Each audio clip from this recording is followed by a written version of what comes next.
Happy Thursday, everybody. Josh here on the wrong lead. Another episode of Drank in Champagne. I am Drank. He is Champagne. Andrew, you are a menace to society. I saw Joe Neville's tweet. Too, Josh. I saw Joe Neville's tweet, and before we went live, I had to make sure I hit him with a GIF, and you must be stopped at all costs. I'm just saying, more fearsome people than you have tried and failed, and I'm still here. So take that for whatever it's worth. No, cheap plug, my latest edition of the Derby Bubble is online at the Pollock Report website. That'll be up every Wednesday from now until Kentucky Derby Day. There are going to be a couple of special editions coming up where there aren't weeks of Derby preps to where we wind up doing some fun, offbeat stuff. Maybe we do some Kentucky Oaks stuff. It's going to be a lot of fun. It's always a lot of fun. Very grateful to be part of that with some really good people over at the Pollock Report, and hope you enjoy it. Hope you check it out. Nice way to stay on top of the Kentucky Derby picture as we roll through to the first Saturday in May, which, Josh, less than 2 months away. Yeah, that's nuts. I didn't know which sound effect to go with, so I went with the alarm. That works. We're setting the alarm here. But I don't remember, Andrew. Did I talk about my Derby plans on this podcast last week? You did, yes. Okay. The big party that you got invited to. Yeah. So that should be fun. I've had to rearrange some trips, and so it sounds like I'll be in Louisville that week. If anybody's out, if anyone's around, I might be able to get out, not necessarily at the track, unless you're there on Derby Day. I think that's the only day I'm definitely going to be at the track. I'm sorry, you're there on what day? Derby Day. That's not a word. You mean Thursday? Absolutely is. Thursday. Yeah, Derby. Thursday. Derby. Thursday. Thursday was a great band. Fun fact about Thursday. So I've seen them. I think I might have seen them live twice. I think I might have seen them at Warped Tour. But the most recent time I saw them, they were opening for a band, one of my favorite bands of all time. It's a band called Taking Back Sunday from New Jersey, one of the quintessential emo bands of the early 2000s. And Thursday, I want to say it was the 10-year anniversary of Taking Back Sunday's first album. So it was like 2010, 2011 that I'm at this... I'm at this show, and so Thursday was opening up for him, and you know that thing that bands do where they some bands they just embrace who they are, and they're just like, hey, we're gonna play the songs people want to hear, and then you got those other bands that are like, we're gonna play our new stuff that nobody listens to. And we're going to make people listen to this, and maybe we'll play one or two of the old hits. Jackson Browne did a cameo on The Simpsons based off of that tendency, yes. Yeah. So Thursday kind of went down this weird experimental vein of music where their concert was, they had a video going on in the background that was like, it was like Koyanis Katsi basically going on. If you're familiar with was that Philip Glass, right? Koyanis Katsi? I have no oh man, now I'm sitting here Googling Koyanis Katsi. Didn't think that was going to happen. Yeah, it was Philip Glass. I was going to say, we're less than 5 minutes into this show, and we've taken some weird turns, man. Man, I'm telling you, music history, from college coming back in my brain here. But yeah, so like it was just like basically like a weird like imagery thing, and they were playing stuff. Absolutely no one there was into it. Nobody. And it was like basically you could just hear people having conversations. Like people were talking. No one was like singing along. No one was people were just like, so like there was like a murmur in the crowd of people just talking. And so finally the guy, the lead singer from Thursday, he's just like, It's like you guys are just here to hear us play the one song we played back in the early 2000s. Like what the hell is going on here, right? And he was like visibly upset by this. And so what do? They play the song that everybody knows, Understanding in a Car Crash. The entire place goes nuts. I mean, it's like, okay, hey, there's actually a concert going on. It was the last song they played. So Yep. literally their entire set, they were there. No one gave a shit. They played one song. Everyone went crazy. Then Taking Back Sunday came on and played a really great show. It was a fun show to be at. I hear you. I gotta pay some special homage to a couple of my friends in Las Vegas. If you're familiar with Fremont Street, they do a series of concerts on Fridays most of the year. Their calendar for April just came out, and I gotta tell you, for free shows, these are pretty darn good. So these are three of the shows in April. First show on April 12th, Alien Ant Farm and the Ataris. So if you liked the Smooth Criminal and the Boys of Summer remakes from the 2000s, that's the show for you. The show that I'm a little more excited for, though, is Friday, April 19th. What's left of the Sugar Hill Gang is playing. I believe they will play a 30-minute version of Rapper's Delight, and that'll pretty much be it. But the headline act, Tag Team. And I got to tell you, I really hope they play my favorite song, your favorite song, the favorite song of every March Madness bettor from a couple of years ago, which was, of course, the song from the Geico commercial about ice cream in the kitchen, culminating with one of the members of Tag Team reaching into a tub, doing a LeBron James and going, "Sprinkles!"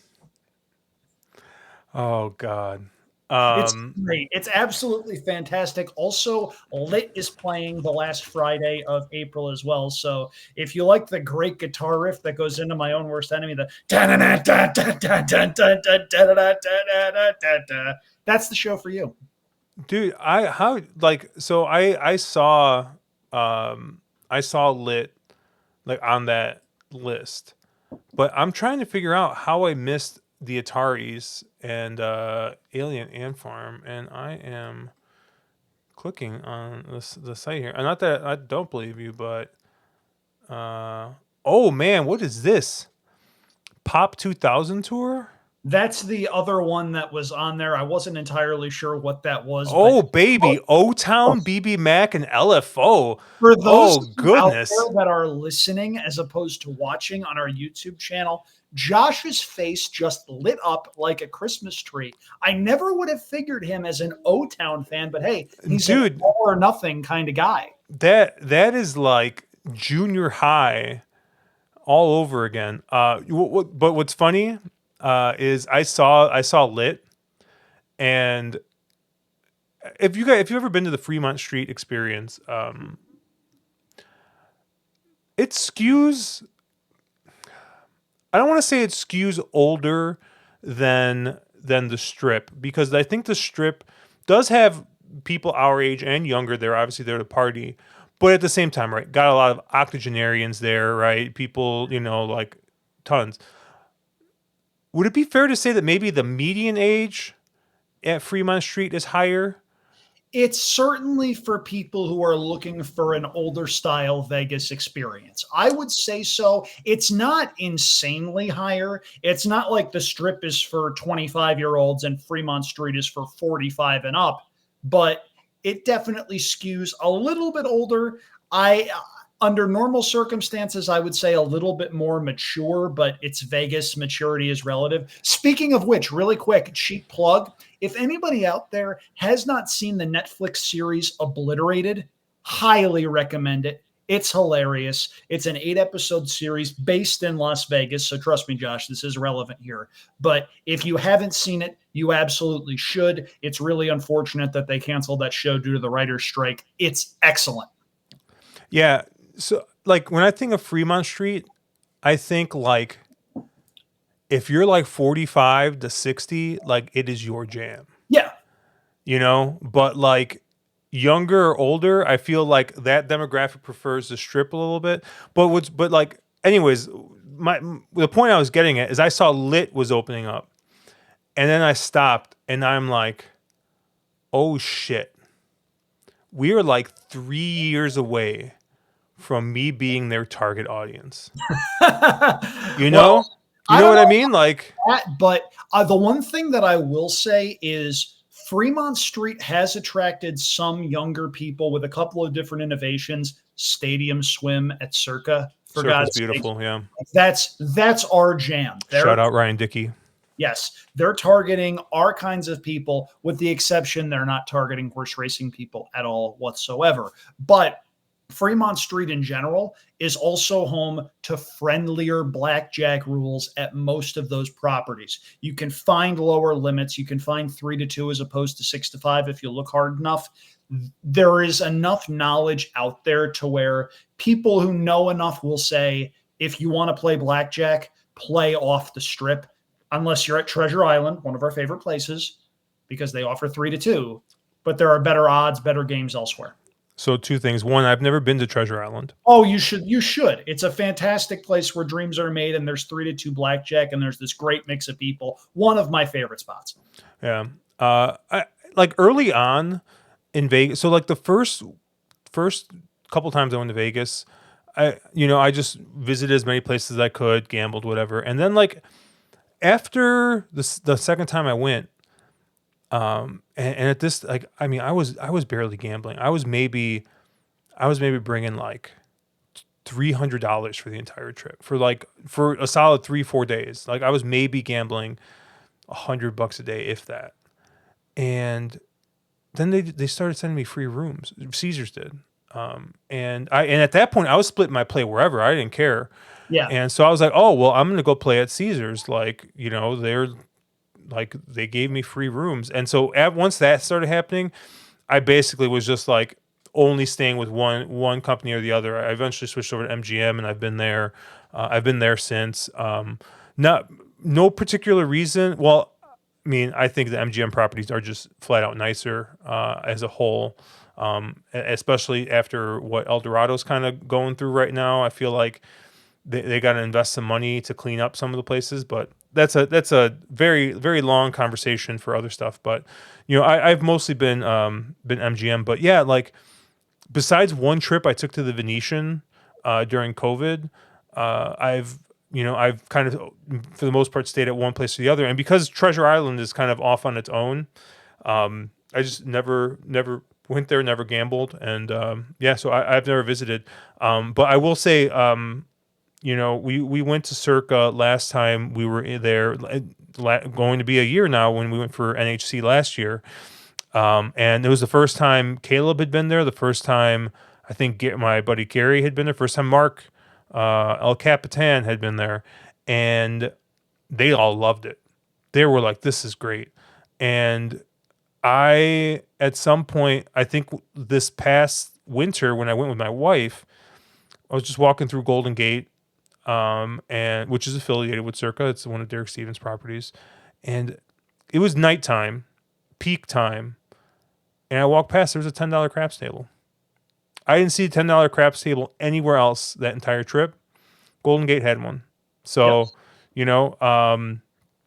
And it was like it was busy.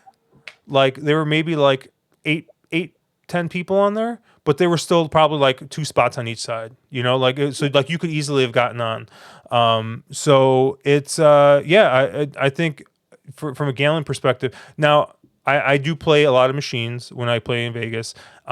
I don't really notice a difference in pay tables. I hear video poker is a little bit friendlier, but I usually only play bar top. If I'm basically just want to sit in the place for a long period of time, drink some beers, I'll play video poker.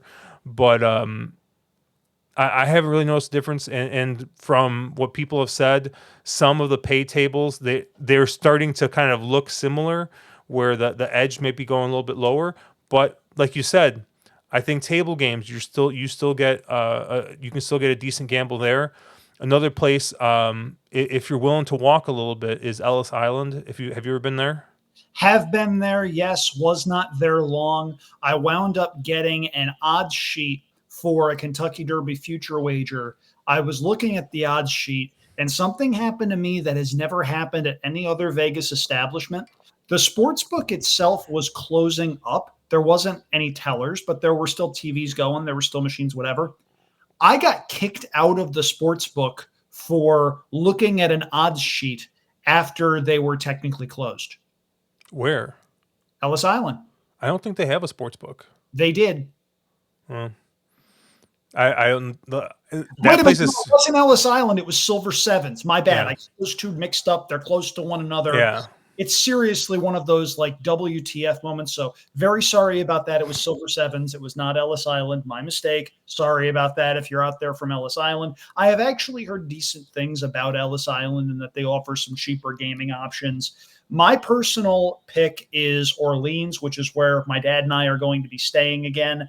We like Orleans. It's not a lot of frills there, but you'll wind up getting $10 blackjack that pays 3-2. The race and sports book is pretty big. There's enough room to spread out. They don't charge to sit in the race and sports book. They actually have seats in the race and sports book. For those out there that did not see Josh's tweet that tagged me trying to get a rise out of me, unfortunately, my former home and establishment for basically home base for a lot of these trips, Flamingo, took out all of their chairs and all of the televisions on the racing side. They are putting slot machines in there. And this per Vital Vegas, one of the better Twitter accounts that's out there covering Vegas news. In one of the replies to their own tweets, they talked to somebody that worked at Flamingo and they said, yeah, we're really surprised you're doing this. And somebody at Flamingo said, so are we. Yeah. Yeah, it's I don't know, man. And this is, we're what 18 minutes in and we haven't started talking about racing yet, but We'll get there's there, I yeah, promise. we'll get there. I love going to Las Vegas, but yeah, we're gonna have to have a heart to heart, I think, here at some point, because it's getting tough to it's getting tough to see the value anymore. And I'm not saying that it wasn't necessarily like cheap before, because I don't think it was. Yeah, but or before, meaning the last couple of years, post COVID and even maybe a year or two pre COVID. But you could still shop around. You could still, like my wife and I before. Now we basically always go to restaurants when we go, but before we would balance out one or two restaurants and we'd go to Earl of Sandwich, which is still, probably one of the better deals that you'll get in Vegas, or, we'll go to a food court or something, a couple meals, and you'd save a couple bucks. But there was a vlog that my wife showed me, and she's like, you have to see this. It was a couple that went to one of the food courts, and they went to Johnny Rockets, and they got 2 burgers, fries, and I want to say that they got shakes. Okay. I'm gonna be nice and say that they got shakes.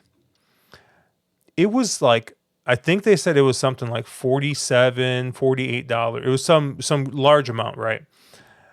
They went, I think they ended up going to, was it Gordon Ramsay's burger? Yeah. It might have been, or it was a burger restaurant. I think it might have been Gordon Ramsay's. Their bill was $3 cheaper. Yikes. Yeah, you definitely need to comparison shop. And one of the things that I've learned the last couple of years, it's not necessarily that Vegas was ever a cheap experience. You've got to get there, you've got to put yourself up somewhere, but you got more of a return on investment, didn't you? Like, you were definitely paying to have fun while losing a bunch of money. And if you wound up winning money, it was an absolute bonus. But the past couple of years, 2021 certainly felt like we want all of the money that we missed out on in 2020 and we want it right now. And some properties never recovered. The Flamingo Sportsbook never recovered. They started charging for seats. That didn't wind up working. In come the slots. There were a couple of other sports books that got significant quote unquote renovations. Unfortunately, I had to bid adieu to the race and sports book at Bally's, which was a great little place. There were a couple of other sports books that we very much liked that are not in operation anymore. They're really trying to get people to bet on these. But the trouble with that is, if you've never been to Nevada, here's a tip for you. If you want to sign up for a sports betting app, you have to register in person. It's an incredibly antiquated system. It makes no logical sense, but that was what was in the laws that were written. So you have to do that. It's annoying. And unfortunately, it drastically changed the experience. It's still going to be a lot of fun. You can still have that experience, but the trade off is you're not necessarily going to be on the strip for it. There's a couple of places you can go. Orleans is one of those places. If you're going to be there during the basketball tournament, please say hi. The South Point is another one of those places. Talked with one of their people a couple of weeks ago when we were looking around at some things. That was very nice. They run a nice shop down there. And there's a couple of places you can go to where it feels sort of close on the strip. But at the same time, I'm just not the kind of person that's ever going to plunk down hundreds of dollars a day just for a place to sit. That's not my speed. That's not what I want to do. I want to sit somewhere. I want to handicap horse races. I want to watch basketball games. I want to be in a position where I get enough drink tickets for my dad and I to last the whole day. And I want to be in a place where people don't see that as a problem. And unfortunately, that's about where we're at right now. And in a cheap plug, I'm going to be writing an article next week for the site I'm doing a lot of work on, winnersandwhiners.com, that talks a little bit more about the expenses that go in to a trip to Vegas for the NCAA basketball tournament. So keep an eye out for that. That'll be up on my socials when that's written and published. Will probably be a week from today, next Wednesday, the 13th. So we'll see how that goes. Looking forward to writing that. Looking forward to a bunch of things at the day job, Josh. North Carolina online sports betting is launching on Monday, so it's been kind of a busy week for me. And then you get into the basketball tournament. Then you get into a couple of other things. Then you get into that little horse race on the first Saturday in May, that other little horse race on the third Saturday in May, and maybe even another horse race in June. So we'll see how that goes. There's a lot going on. And Josh, I think it's finally time to start talking about horse racing on this show, don't you? Hey, let's jump on in. All right, so we are going to take a look at the late pick 4 on Saturday at Oaklawn Park. This is a 10-race program, so the sequence starts in race number 7. Josh, it was my idea to look at Oaklawn. I saw the field sizes and went, oh boy, this is going to be fun. The first 2 races in particular, hard. As a heads up, if you're listening or watching this on YouTube, whatever, we do not have morning line odds yet as of the time of this recording. We are recording on Wednesday night. These will likely come out Thursday afternoon, Thursday evening. So if we say something we think is a price and it winds up not being a price, we're going off the information we have on hand here, and we'll see how that goes. But race number 7 on Saturday at Oaklawn Park is a $20,000 claiming event for non-winners of 3 Life, going 1 mile on the main track. Just guessing, just an assumption. I believe they will be off the turf on Saturday at Oaklawn Park. Josh, you with me on that? Sure. The joke is they don't have a turf course. You can do what you want. Shout out to my buddy Matt Dinnerman in the booth. He's been doing a tremendous job this season after relocating from Northern California. Josh, I see a big ol' A by horse number 1, Legendary Lore. That was one of the couple that I used in here. So we're either we've got something in common, or the A is for Asmussen, as in trainer Steve Asmussen and jockey Keith Asmussen. The A's for Andrew. Okay. I'm just kidding. I have 2 A's in this race, and you're using both of them. Ooh. The 1 Legendary Lore and the 9 7 Flat are the 2 horses I'm going to be really leaning on here to start the sequence. And this is obviously we're looking at this race ahead of time, and it's just important to make sure you pay attention to scratches and things like that. Pace scenario here. Spiteful Sam is going to want to go. Desert Wolf, going to want to go. Zap Motion, going to want to go. And I believe there's another horse. Was it Running for Cash, maybe? Julestown has definitely shown speed in the past. Yeah, and Running for Cash actually wired his last race. So there's a not insignificant amount of speed in here. So yeah, if we get Julestown in here and then you got Running for Cash, I mean, you got over half the field that's going to want to go. Dog Red's listed as an E5. I don't, we'll see what he ends up doing tactically here. If you get maybe Spiteful Sam, Desert Wolves, that motion, one of those is scratch. Maybe like I think maybe the pace turns out a little bit differently. Some of the main pace in this race, but if it draws and runs as drawn currently, I need somebody coming from off the pace. And starting with the number one here, Legendary Lore. You know, last time out at Sam Houston, 23 and 4, 48 going a mile. I mean, not glacial, but a pretty average pace, I think, for going a mile at Sam Houston. Kind of just ran evenly. Finished fourth by 8.5 lengths. So it wasn't really ever a menace. No menace, not failed to menace. Shout out to Matthew DeSantis. But if you look at the race two back, where he came here at Oaklawn, he did have a wet fast track. And there's just a little bit more pace in front of him, right? 23 and 1, 47 and 2. Was able to close, ran a decent 81 speed figure here on the Briz scale. And then, like I said, you kind of just go back, and it seems to be that some of his best races are when there's a little bit of pace in front of him. I think he's going to get that same setup here. And yeah, I think that the one Legendary Lore is going to be a nice kind of, sitting 3, 4, 5 lengths off and has got a good chance to close. And then you have the horse Seven Flat, who very similarly, if you kind of look at the last couple races, pretty moderate and pedestrian splits, and the horse just is kind of run fairly evenly. The speed figures seem to be pretty much the same on the Briz scale. And, maybe I'm digging a little deep here because I'm going 5 back to the July 21st race at Ellis Park. They win a mile. They win the mile in 23 and 2, 46 and 3. And that fell apart, and there was enough pace there for him to get up and win by a neck. And that's his best Briz fig, looks like, in his career. So, going to get the same trip, going to get the same pace setup. So why not Seven Flat here? Gets Manny Franco aboard. This looks to be only his third mount, or he's only had 2 other mounts, so he's in here probably for the stakes racing. But yeah, I like Seven Flat here to kind of close in on what I think is going to be a very fast pace. Yeah, in something that's going to shock most of our viewers and you, we agree a lot on this particular race. Legendary Lore ran at Sam Houston last time out.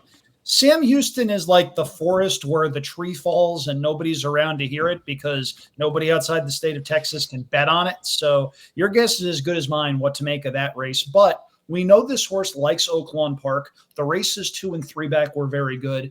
And I want to give a shout out to Keith Asmussen, who's been riding much, much better with the reps that he's been getting. I don't think he's a plus rider yet, but he's nowhere near the minus he was just a couple months ago when he really started riding aggressively for his dad and for other trainers.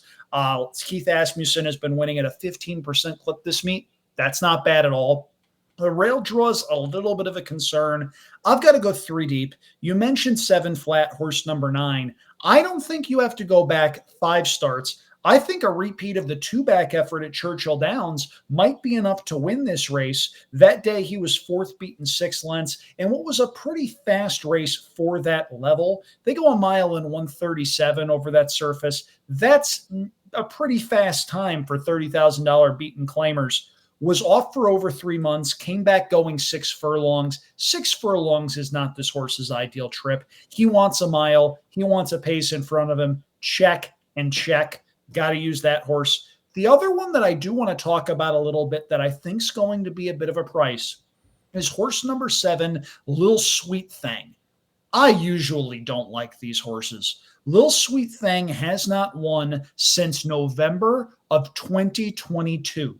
It's been a long time between drinks, but I like the fact that this horse is going second off the bench, stretching back out to a two-turn distance. If you solely look at the two-turn races this horse has run, just two back, albeit on the turf. You get a third place finish at Lone Star Park, in an optional claiming event. If you go all the way back to that late 2022 form, you see a horse that ran in a couple of stakes races at Remington Park, chased a couple of very nice horses in those particular occasions. Also, there are some trainer stats that I think are worth noting here. Lindsay Schultz enjoying a pretty nice meet. Horse is second off the layoff, 22% with a positive ROI. Sprint to route, 39% with a very positive ROI.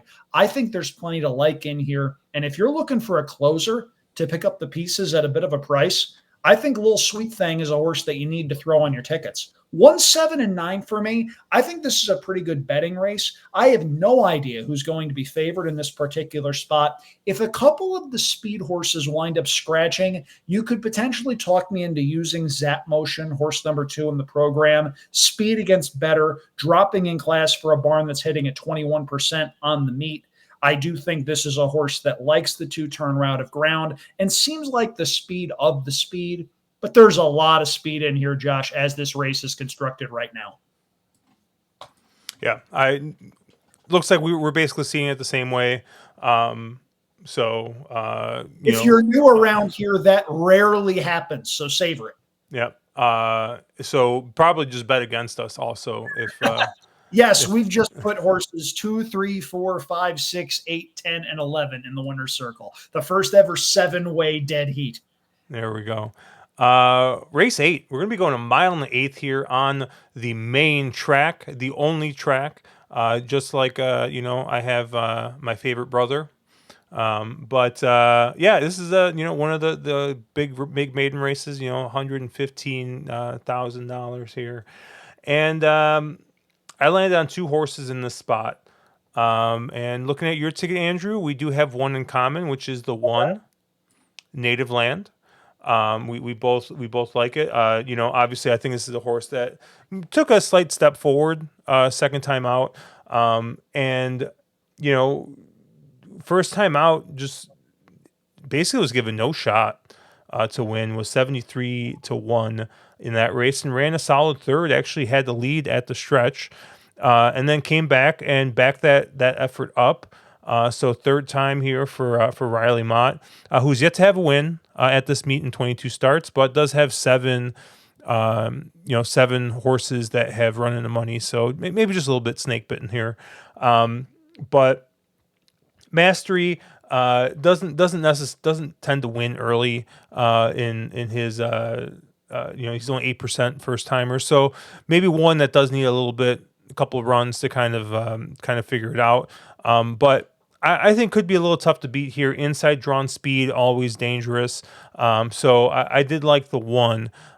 You have 3 other horses. I got only one more, and we're not in common here, and that's the 3 Ronaldinho, named after obviously one of the greatest soccer players to ever live, Ronaldinho from Brazil.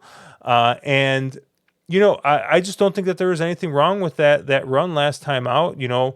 Had a little baby Z pattern here for Peter Miller, and yeah, I think that Peter Miller tends to fire second time up with maidens. He's 26% here with a positive ROI. Francisco Areta decides to stay aboard here, and yeah, I just think that this horse. I like horses like this, right? Horses that are coming in still in maiden ranks against other maidens. First time out, they showed some ability. Let's just run it right back because they tend to move forward off that effort. And once again, you got some inside drawn speed. This horse was up close to start. It says fell back rail. I'll have to go back and watch the replay to see necessarily how much trouble this horse got, but. Yeah, I'm just going to use the 1 and the 3 here. And yeah, Andrew, where are you coming? So with Ronaldinho, I would like that horse much better if this was 7 furlongs or a 1 turn mile. I'm just not sure he wants to go a mile and an eighth. Dialed in can throw a horse that wants some ground. That bottom side pedigree is a big concern for me. Song and a Prayer was a speedball going short, not necessarily a stamina influence. He was the horse that set the pace in the Kentucky Derby that Monarchos came from way, way back to wind up winning. That horse did not want to go long. His progeny usually did not want to go long. I'm not sure if Ronaldinho wants to go a mile and an eighth against the decent group. You mentioned Native Land. That race first time out was very good. The winner, Common Defense, came right back to run second in the Rebel behind Timberlake. He wasn't getting to Timberlake, but he was pretty clearly second best on that particular occasion. Nice horse. Native Land comes back, runs a decent second in the slop. Makes a lot of sense, is probably going to be your favorite. I'll also use 3 others, though. I'll use number 2, Yell County, going second off the layoff for Robert Medina. I think Yell County showed enough early speed last time to potentially be sitting on a much better performance second off the bench. I'm also going to use 2 Kenny McPeek trainees. I've got a lot of trouble reading Ken McPeek and when he's ready to fire. And I really liked number 8, Django, based off of one of my favorite angles in all of handicapping. It's the toss 2 play, where you see a horse fire a clunker, take a long break, and then the horse needs the race coming back. Josh, if you draw lines through those 2 races, can you tell me what you're left with? You're left with what looks to be an improving horse. You're left with a horse that has 2 seconds and 2/3 in 4 lifetime starts behind some very good horses. You see a lot of italicized text in those running lines. You see Liberal Arts, you see West Saratoga, you see Dornock, you see some very good horses in here. I've got to use Django, but I'm also wondering, Julian Leparoux is Kenny McPeek's first call rider. You have to think he had his choice of which one he was going to ride, and he chooses number 10, Elko County, who did take a step forward last time out over at the fairgrounds when he was 4th beaten 6 lengths, adds blinkers, has been working reasonably well. Why does Leparoux choose that horse? Ultimately, I just don't want Kenny McPeek to knock me out in what I think is a fairly wide open race. So I used both of those runners, 1, 2, 8, and 10 for me in race number 8. I see why you like Ronaldinho. I'm just not sure he wants to go 2 turns. That's all. Yeah, that's fair. You do look at it and you do see, you definitely do see some sprinter pedigree. Dialed in 6.5 seems to be his average winning distance, and then Song and a Prayer is closer to 6. So yeah, it's definitely on the shorter side. So anything else in this race? Fun race, man. One really good trivia question. There's a horse name in there that's a great reference to a fantastic movie. That horse's name is Tell 'em I'm Coming. Do you know what movie that's from? Mm-mm. Tombstone, the great Western movie about the showdown at the OK Corral. Tell 'em I'm coming and hell's coming with me. Great line. Tombstone, I remember from the 90s with the pizza commercials. What do you want on your tombstone? Oh, God. Pepperoni and sausage. You need to see that movie. Tombstone is a near perfect Western. If they had taken out the Josephine Marcus crap, it would have been an almost perfect movie. Man, Tombstone. I can feel the roof of my mouth burning just thinking about that frozen pizza. Well, you think about that as we move on to the Saturday feature. This is the Grade 2 Azeri. Josh, you remember who Azeri was?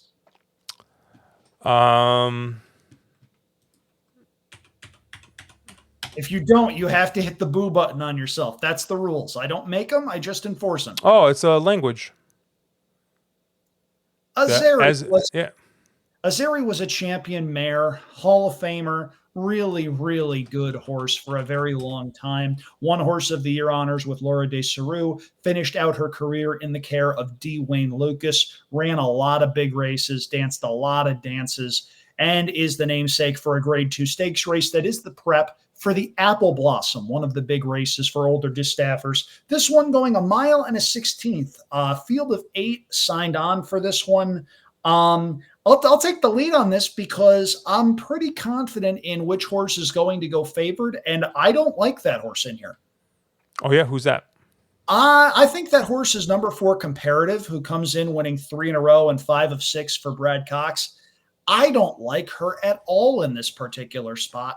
I thought she had, to steal a phrase from one of our On the Wrong League compatriots, a candy ass trip in the Grade 3 Bayakoa, which is the first race in that series leading up to the Apple Blossom. Set a very slow pace that particular day, 24, 48, 112 and change. And Josh, I think there's other speed in this particular race to where she's got to go faster. Saddle Up Jesse is going to go. Hot and Sultry is going to go. Shotgun Hottie is going to go. And I don't think Comparative is going to have it nearly as easy on the front end today. I think she's the short price that you play against in this particular spot. I much prefer horse number 2, Bellamore, who moved to the barn of Steve Asmussen after the 2023 season, won the Houston Ladies Classic back in January, and has that Steve Asmussen work tab that I absolutely love. When that work 2 back is very fast, and the most recent work is a maintenance drill, that is often a major clue that Asmussen has a horse right where he wants them. Bellamore, a daughter of Empire Maker out of a Smart Strike mare, has run up against some really nice horses herself. You see some names like Pauline's Pearl, Idiomatic, Played Hard, Adair Manor. Nice horse that's finally coming into her own in her 6-year-old campaign. And I think is the horse to beat, may well be the horse to bet if she does not go off favored, because I think she's the most likely winner. She would be a lone A for me, but there are 2 others in here that I'm going to use as well. One of those is an A for you, Josh, in the form of number 6, Hot and Sultry, who ran some big races last year, was 4th in this very race a year ago, behind the likes of Secret Oath and Clairiere. Due respect to this field, Secret Oath and Clairiere were better. Hot and Sultry may well be better at 1 turn, but I don't think 2 turns is going to be a deal breaker if she's ready to run. I'm also going to throw in horse number 7, Tiny Temper, lightly raced and very much eligible to improve off of a nice allowance win at Fairgrounds, has been working really well second off the bench. James Graham sees fit to come in and ride for Dallas Stewart. That's a really sneaky barn and a pretty sneaky rider. And the faster they go early, the better that one's chances figure to be. 2 with 6 and 7 for me. In race number 9, the Grade 2 is Airy. Josh, how'd you see it? Yeah. One thing I will say about your 7 horse Tiny Temper, I think if it comes up sloppy, I think you definitely move this horse up. Both of her wins have been on sloppy tracks, and so that just makes me a little cautious to use a horse like that, just because you see a horse that has got 2 wins and 4 starts, and both those wins are in the slop. Maybe it's just one that likes running in the slop. I mean, we'll see. That last figure looks really nice. Yeah, you talked about Hot and Sultry. I'm looking back at the Chaluki, and yeah, I mean, just won that wire to wire, really big number. Went 23, 45, and 4, and held on to win by 8 lengths. So definitely has some very very good speed, and I think if you go back to the Apple Blossom last year, ran third to 2 very very nice horses in Clairiere, Secret Oath, and last time out, it looks like in the Bayakoa, it looks like she stumbled at the break, didn't get the lead. Obviously, this is a horse that's been pretty forwardly placed her entire career. When you see a horse that's been forwardly placed their entire career, and then all of a sudden you see that they're 9th by 10 lengths at the start, you got to cross that one out. And yeah, you get Ricky stays aboard here. He generally is a very, very good gate jock, so kind of surprising what happened there. But I think Hot and Sultry, if runs back to that race two back, is going to be tough to beat here. And then Shotgun Hottie is another one I used, and this is a horse that kind of came in here in really nice form. With the stumble of the six last time out, kind of found herself maybe in, I don't not say unknown territory because this horse has won wire to wire, but in the Molly Pitcher kind of set off the pace, and I'm guessing that was probably what they intended to do the last time out, and kind of found herself on the lead, and yeah, the pace wasn't very hot, but yeah, I don't know. I just don't think that was the plan. And I think if you put a line through that race, you see a horse that was improving through her 4-year-old season, coming back here as a 5-year-old. Distance not going to be a problem. Is going to sit, I think, a tracking trip. And if something dumb happens on the front end, I think that she might just trip out and does have a figure that can win this race. So yeah, I'm just going to be using the 6 and the 8. The 7 Tiny Temper did interest me a little bit as the lightly raced horse in this field, but looks to be one that really wants to slop. So it's similar to Indiana Grand and Saratoga. There's always a chance for rain at Oaklawn. So yeah, if it comes up a little sloppy, then Tiny Temper definitely gets into my tickets. If it's raining anywhere in the state of Arkansas, it is pouring at Oaklawn Park. If there's anything that we have learned over the course of this meet, it's that. Shotgun Hottie is a very nice horse, especially at Monmouth. My thinking is Monmouth is absolutely her preferred surface, and for good reason. She ran a fantastic race two back to win the Molly Pitcher over a couple of horses that we saw contest the Breeders' Cup Distaff later on in the season. If she runs that race, she's got a big shot. I'm just not sure she wants to fire that kind of effort at Oaklawn. She does have a win in Optional Claiming Company, but this is a good group, and I'm just not sold on her at the likely price she's going to be. Very nice horse. Look forward to seeing what she does for a very capable horsewoman in Cherie DeVoe later on this year. Whenever she gets a very good horse, the game is better for her. All right, let's close it out here. Race 10. We got a very salty allowance race here. We're going to be going 6 furlongs here. And, one of my favorite names in racing right now is in this, and is my lone A. You know who it is? Judging by the E8, is it Philly Crystal? It is Philly Crystal. There we go. Yeah, Philly Crystal here, coming in from Honing Valley, where last time out this horse just ran a hole in the wind, won by 9 1/4 lengths. Basically geared down. But if you look back to this horse's other races, I mean, this horse has got 21 and 45 speed. Obviously, finished second in that race at Churchill Downs 4 back when did set those fractions. But this horse has got some very serious speed. And, when I looked at the rest of the race, it's the only flat E. I mean, Blame Day is an E5. But yeah, Philly Crystal's an E8. It's an angle Chase and I have sometimes talked about. If you see an E and you see the number, the Kieran speed points is more than 2 higher than the next, or 2 or more, there's a chance this horse is just the speed of the speed. And I think that's the case for Philly Crystal. And so I really like her here to go wire to wire. I have her as a lone A. I'm using 2 other horses as Bs, and it's the pair of Diodoro runners here. The 7 Condiment Girl, who, scares me a little bit because that last race was very impressive. Has backed up that race with another race way back at Ellis Park on June 17th.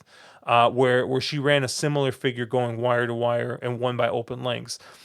So I don't think that you can just say that the horse kind of freaked last time out. But do I think that she's going to run that same figure coming back here? Probably not. But I mean, it's Diodoro at Oaklawn Park. you can't write them off completely. So I'm using Condiment Girl here. If for some reason, maybe it's a nice tracking trip, maybe can win that way, but seems to be almost a need to lead type. I mean, the 3 wins that I see on my past performances have all been wire to wire. So, I just think Philly Crystal's faster earlier. But the 8 Mischievous Gal is definitely one that's going to want to sit off the pace and has done that, as recently at Keeneland, with a win with Ricky Santana there. But is coming in good form, right? Two wins, obviously coming off a layoff. Diodoro 20%, 90 days plus. So I don't think that that's necessarily going to be an issue for him. And it does seem like this horse has fired well fresh. Obviously broke its maiden at Ellis Park on the turf. And then, has just seemingly continued to improve off that turf after that turf maiden. Kind of took a step back first time on dirt, went back to the turf. And then once they got this horse on dirt, I think it's starting to show a little bit of improvement. Fired the bullet last time out at Louisiana Downs. Went 5-5 in the minute. So I think the horse is going to fire fresh here. And I just think that, hey, if there is, if a bit of a speed duel or a speed thing does happen, or if Diodoro's like, hey, Condiment Girl, whoever, tells Christian Torres, hey, just go, and something crazy happens, I think Mischievous Gal has got a good chance to sit that tracking trip and win. Yeah, I wasn't sure what to make of either of the Diodoro runners. And you mentioned Philly Crystal being the controlling speed. I do think she's the fastest horse early, but I think there are a couple of others in here that need the lead or will be very forwardly placed. You talked about Condiment Girl. To me, that horse seems like a need the lead type. The other need the lead type is a very fast horse with very little stamina in the form of number 12, Pachanga Loca, who last time out did not break well, and it was a they're off you lose situation. But she's got a couple of races in her back form where she's been very, very fast early on. There's a couple of other horses in here that I think are going to stalk. I don't think American Band is going to be too far off of it from the rail. Blame Day has some early speed as well, though can stalk a little bit. I think there's going to be some speed in here, and I've got legitimate stamina questions about a lot of the horses that are going to be forwardly placed. So the way I'm playing this sequence is I'm hoping for a meltdown. I'm seeing this completely differently than you are. I'm going too deep using a pair of closers in here. My top pick is horse number 5. I hope I'm saying this right, Pate, going third off the layoff for Rudy Brissett.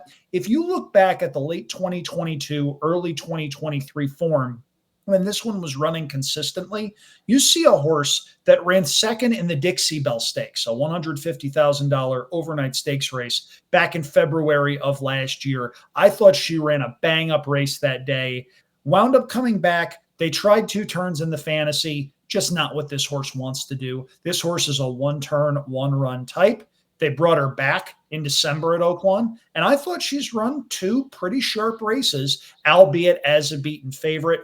Going third off the layoff for a trainer that knows how to win a lot of races, even though he's 0 for 14 at the meet. He's run second 4 times. It's not like his horses aren't running. Pate, to me, seems like the most likely beneficiary of a meltdown. If you want a horse that's going to be a little bit closer and could potentially get that first run trip, number 4, Sister Kisses, to me, hits me as the most logical one of the sort.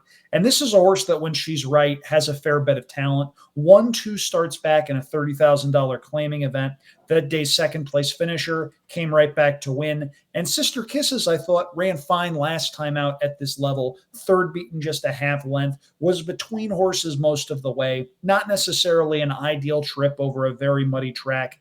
Probably gets back to a fast surface here. The weather forecast as of now says rain on Thursday and maybe Friday, but we're talking about the 10th race on a Saturday. I think the track will have dried out significantly by then, and Sister Kisses has enough form to where she's a horse I need to have on the ticket. If there are scratches anywhere else on the ticket, I will give you the last horse I threw out, and the one that I am scared to death is going to boom me out of it. That's number 3, Banterra. a horse that I've been familiar with for a while as a New York bred up on the New York circuit, running up against some really nice horses. This one chased Maple Leaf Mel in a start last year at Aqueduct. So a lot of form there. What I like, though, Josh, is because of a variety of reasons, she was not allowed to have Lasix until that start 3 back at Remington Park. In those 3 starts, 2 wins and a second. This is a horse that may very well just be finding her form as a 4-year-old, using Lasix as that performance enabler that we know it can be. Ultimately, I decided not to use this horse for 2 reasons. One, the pace setup sort of scared me. I thought maybe Bantera would get fried chasing a fast pace. Also, I'm not crazy about the work tab. When Asmussen works a horse very, very slowly, that's a little bit of a red flag for me. And I see that 2-back work at Sam Houston going 52-4, followed by a local drill in 51-1 that was 83rd fastest of 93 at the distance. It's entirely possible she's just not a workhorse.